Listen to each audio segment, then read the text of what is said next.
Thank you, Chair McHenry, Ranking Member Waters, and all of our witnesses for joining us for this critical hearing.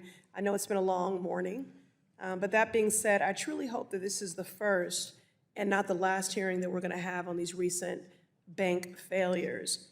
Now, when SVB collapsed, my office received urgent phone calls, texts, and letters from throughout our district from our constituents who were genuinely shocked and afraid for their future. Affordable housing residents unsure about the status of mortgages, tech companies not able to pay their employees, small businesses worried that they had lost most of their money.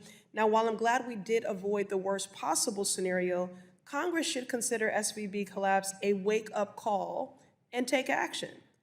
After the 2008 financial crisis, Congress stepped up to enact Dodd-Frank, a comprehensive package of regulations in order to prevent bank failures and systemic risks that hurt the economy.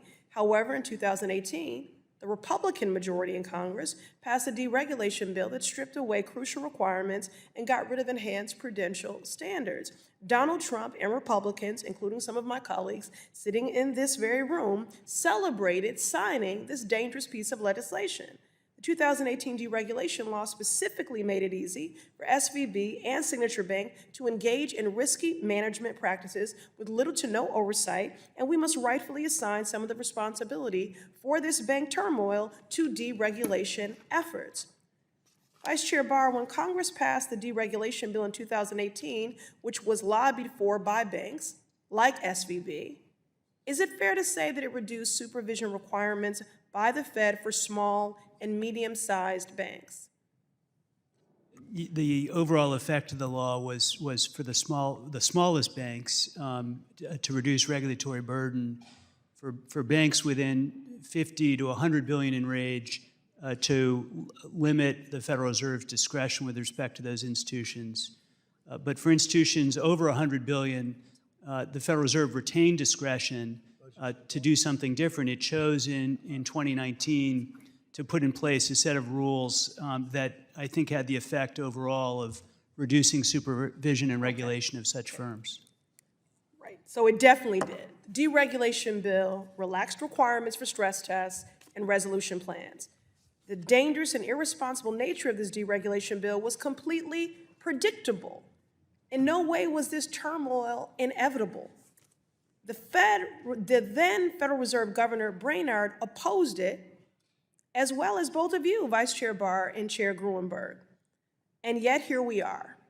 In the aftermath of the collapse of SVB and Signature Bank, it's clear that the Republican deregulation bill shares the blame alongside Treasury, the Federal Reserve, and the FDIC due to the lapses in supervision and oversight.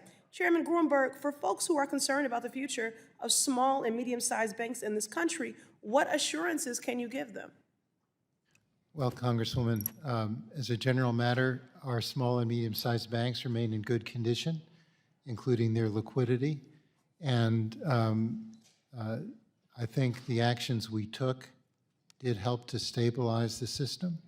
And I think, as I indicated, any expense by the Deposit Insurance Fund to cover uninsured depositors will be imposed through a special assessment on the industry, and we have discretion to tailor that assessment to the institutions that most directly benefited. So we're going to try to be thoughtful in this process. Thank you, and I'm requesting that each of your agencies provide my office and this committee by May 1st a list of recommended regulations that need to be enacted to strengthen the banking industry and to prevent future failures. The story of SVB's collapse is the story of a Republican administration in cahoots with the banking industry to weaken our financial regulations, but it is also a story of regulators' failure to do their #1 job, regulate banks. And since I'm accused of this often, I think I will close with a wokeism. The American public are tired of the super wealthy pocketing bonuses and leaving working class folks hiding the bag for their fiscal mismanagement. They're even more tired of Congress allowing them to do it. It is time to regulate. Thank you, and I yield. The gentlewoman yields back. The gentleman from Ohio, Mr. Davidson, is recognized. Thank the chairman. Thank our witnesses. Appreciate your endurance here today and yesterday. And